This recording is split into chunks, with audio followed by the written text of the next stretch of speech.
Happy Thursday, Facebook friends. Welcome back to Facebook. I'm Angie Garza, Director of Professional Learning and Educational Services at ROE 47, serving Lee, Opal, and Whiteside counties. And if you're joining us back here on Thursday, that means it is time for another one of our teacher talks. And so we're going to go ahead and get started this morning. We have some exciting conversations about the world of technology that is encompassed our world for the last several years and continues to be an integral part of each and every one of our lives and our students' learning. But before we introduce our special guest for this morning, I would love to take this opportunity to welcome my friend, colleague, and co-host, Ms. Stacy Dingus, to Teacher Talk this morning. Good morning, Stacy. Good morning, Angie. Happy Thursday. Always look forward to our weekly teacher talks. I think we're going to have a good conversation today. This whole idea of technology was something that was forced into a lot of teachers, educators, schools, students, families' laps a couple years ago. And some embraced it well, some didn't, but it definitely is something that isn't going away. And so I'm excited to have this conversation with a very familiar face in our office and kind of revisit that kind of trip around the sun that we took in regards to COVID and technology and how do we teach our kids and where are we at now? So excited to get this teacher talk going. Stacy, you're right. It is kind of surreal to think that we were thrown into the pandemic. Many of our teachers, our parents, our students were asked to learn new things very quickly.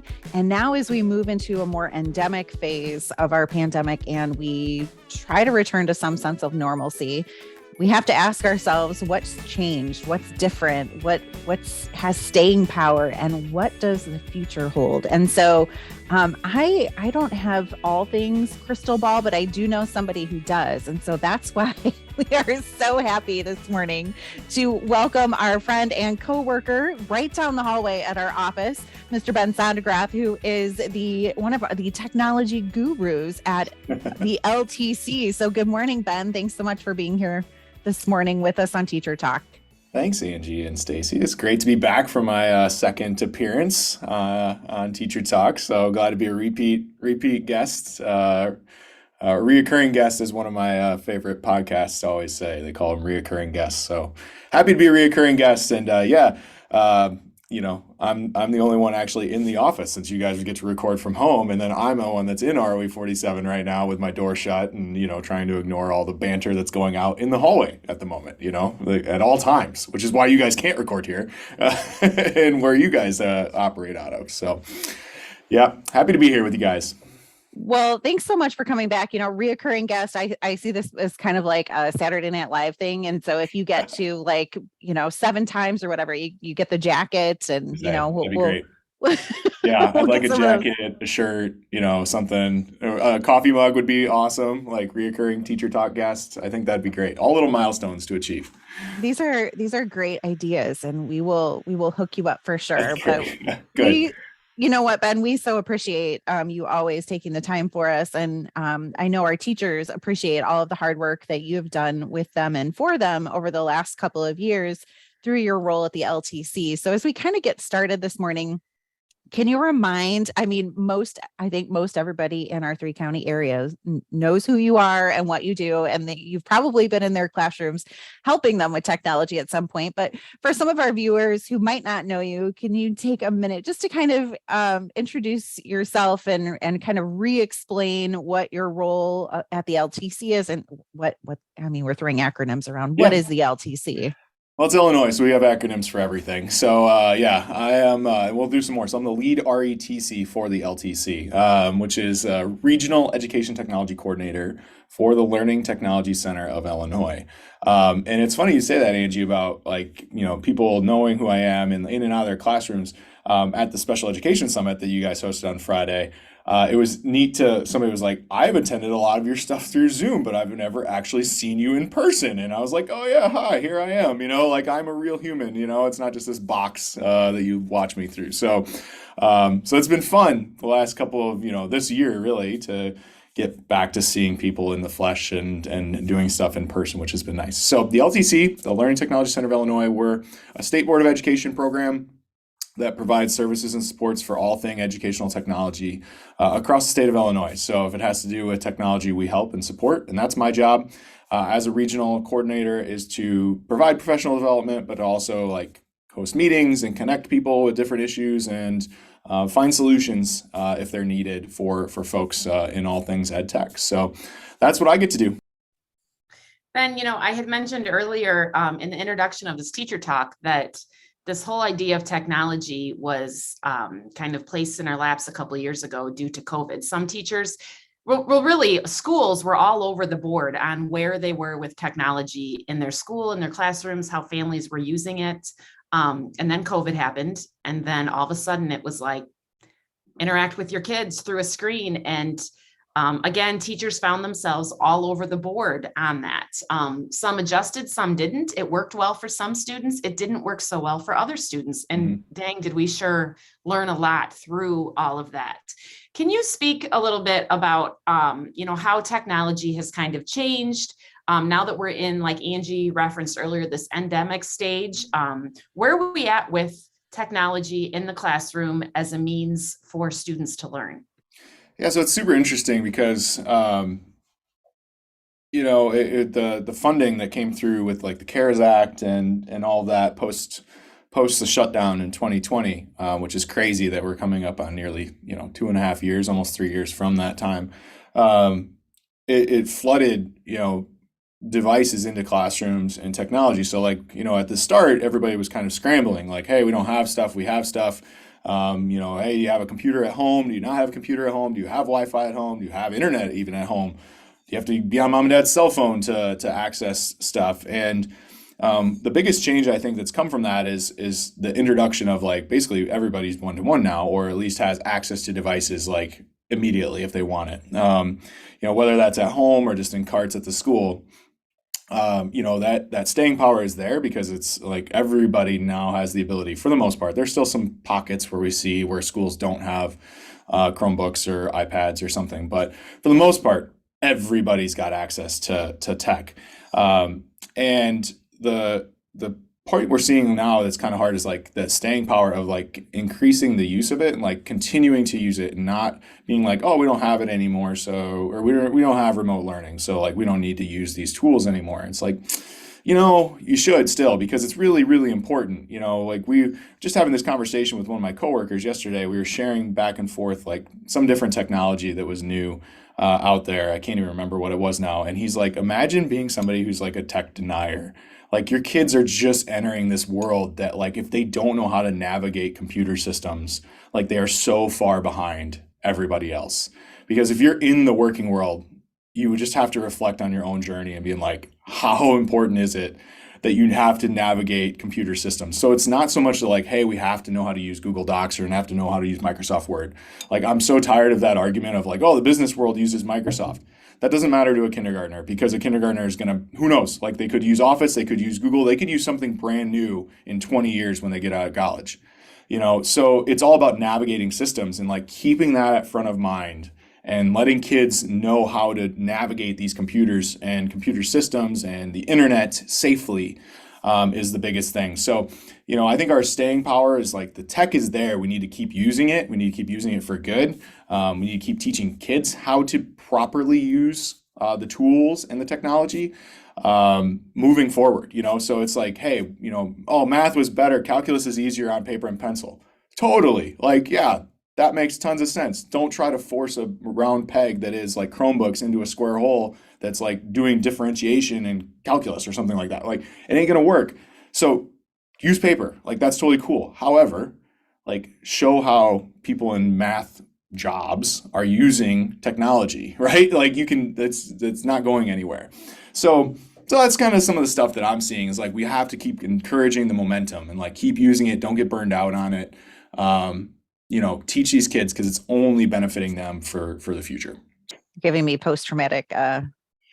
flashbacks here. I mean, yeah, like it's like the number of Zoom hours that I had to do, PD, well, all of us had to do during PD is just crazy. So it's like, oh man, I'd much rather get on a Zoom and talk like this as opposed to like do PD like this, like do PD in person now. Angie and I just had that conversation. Like, week and a half ago, It's last week. true. So, yeah. It's a whole other way of planning and thinking. And so it's so interesting to see, especially in our classrooms, how technology will continue to evolve. And it's not just the technology, it's the integration of that technology. And you're right, keeping kids on the forefront, because this is their world. They're Hmm. living in it, they were born into it. And so how can we continue to help them to make smart choices, informed choices, and use some of those devices to help accelerate and grow their learning? I So remember, and this kind of maybe goes to like I was just like trying to trigger my brain as to what that conversation was.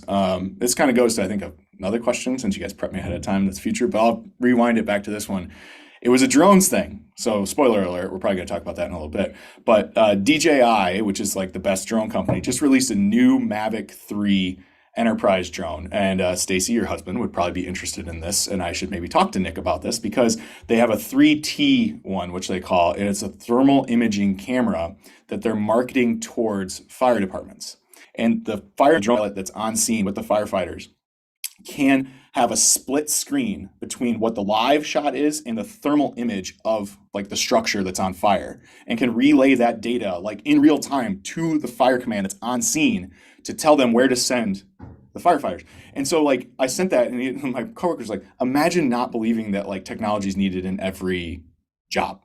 Like that's real time information that can save lives for firefighting. Like that's firefighting. Like, you think firefighting, like, oh, get the hose, get the water, put it on. It's like, no, you can have a drone in the air that's, actively monitoring the scene to keep it alive, keep people alive and keep people safe. So, that was, as I was on that train of thought, I wanted to like try and remember exactly what I was doing. And so you think firefighting and technology, it's like, no, it's huge. Like, it's huge. So, anyways, sorry. I wanted to like go back to that thought before I forgot again. it's it's such a vital part of our everyday lives. And I don't know what I don't know what I would do without my technology on a Um, daily basis. So you mentioned, you brought up drones. So we'll go there now. okay. Darn. So I feel like the subhead of this next question should be like drones, coding, and accessibility. Oh my. Yeah. Because you've been doing a lot of work with technology and promoting accessibility for student learning. You have been working with teachers on navigating drones and programming and coding, which is kind of the direction our technology is continuing to evolve. So tell us a little bit about that. And then what exciting technologies and innovations are on the horizon, and who's doing some incredibly cool things in our area that you are excited about and would love to, shout from the rooftops? Sure. So, I mean, it's a big world out there with a lot of these things that we can bring into our classrooms now, which is like, I think the really exciting part of this. So, we're kind of flooded with the Google market, right? It's like, oh, we've got Google Docs, we've got Google Slides, like we've got those things down.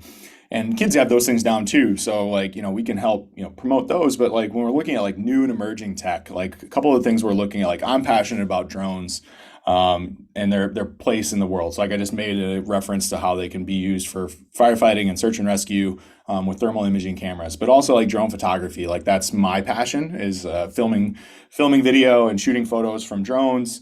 Like it's just amazing the perspective that you can get on different locations and things. That you might not otherwise get from a ground-based camera.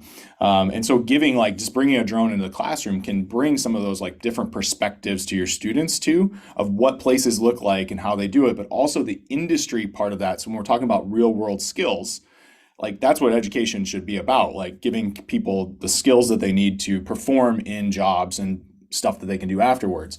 And drones are just growing anywhere from agriculture. If you're a agriculture teacher, or you're in a farming community, like they are huge in agriculture right now. I filed a claim for my roof the other day, and the guy that came over from the insurance company is like, I'm not getting on the roof. I'm just gonna fly my drone up and take pictures of your roof. He doesn't even carry a ladder anymore. Like he doesn't have to.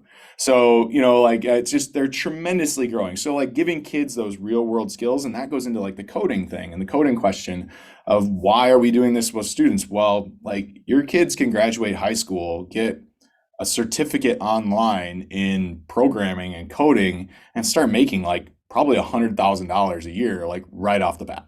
Like they can go be a code monkey, which is what they kind of call them when they're just sitting in these like cubicles and just coding, or in this case now probably just in their houses, at home, and just code and program and make tons of money at like 19 or 20 years old and just continue to go up. Like these jobs are out there.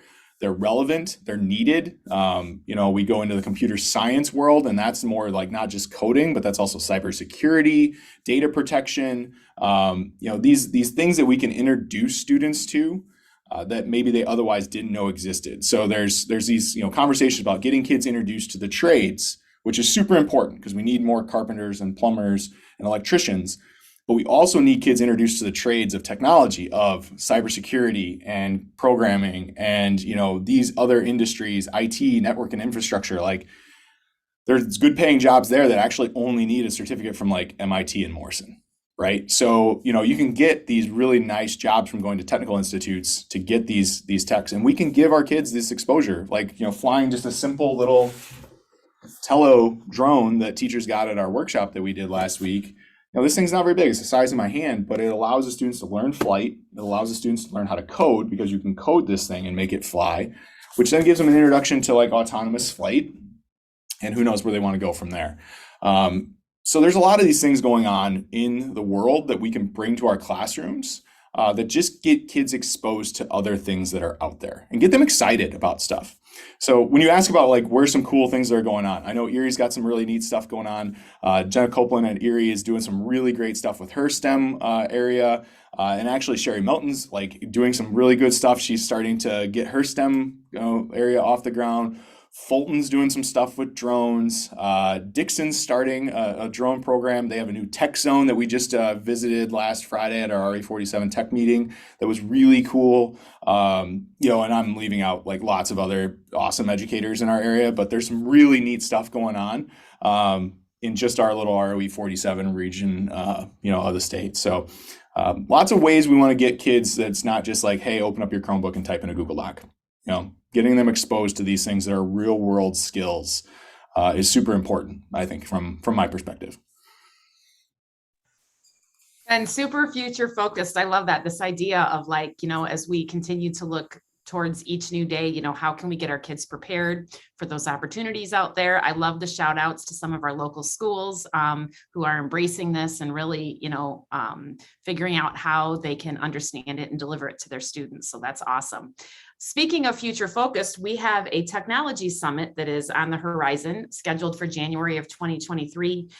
What other supports can you offer or are available through the LTC if we have our area educators that want to reach out? Yeah, so I'm excited about the January day. I think it's going to be great. Mark that down on your calendar. Look for information coming. I know we're going to start. I'm going to start working with Krista and the rest of the team to figure out presenters and who we're going to go and focus on. We've got a really good game plan, I think, set up for some really neat stuff that day.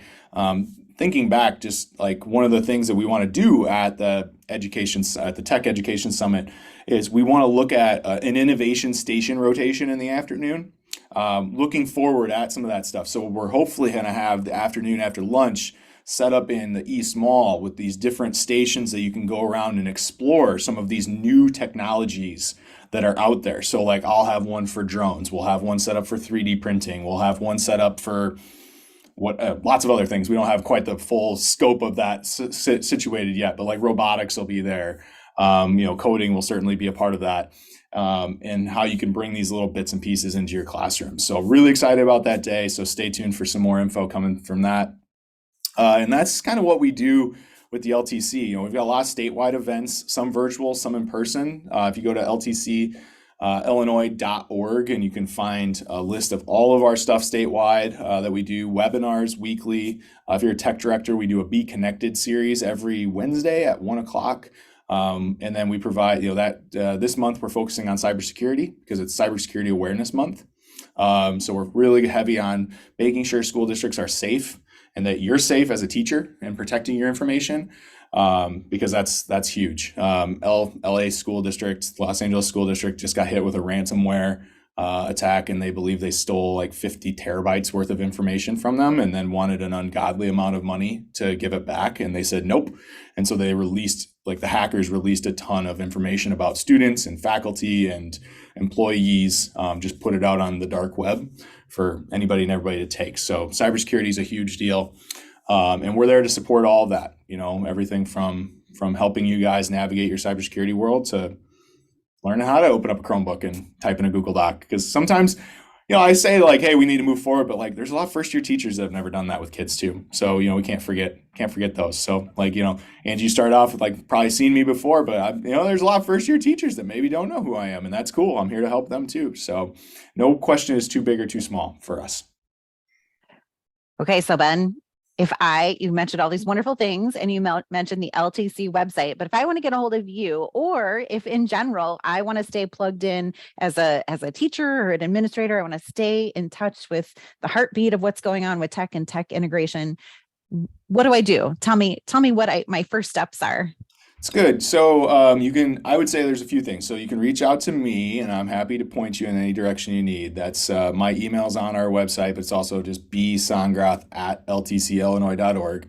Hard to spell my name. So you can also Google it and it'll show up, or go to the ROE website and find the LTC, find my name. It'll be on one of the forms probably somewhere, but you can go to the website and you can find me there and you can contact me. They can also follow me on Twitter for lukewarm sports takes, and so occasionally an educational tweet every now and again, because I mainly just tweet about my frustrations or with Chicago sports teams, or stunningly surprised at how good the Illinois sports teams are doing. And then an educational tweet intermixed every once in a while. But one of the things that LTC is really good at, we've got a great marketing department, and our newsletter that comes out monthly is full of tons of great resources. And you can sign up for that on the website too, on the LTC website. It's got a lot of good stuff. Locally, if you're interested in more of this educational technology stuff, we're doing tech roundtables. Every month-ish. We're skipping November and skipping March for just scheduling reasons. But we have another one coming up October 28th, I believe.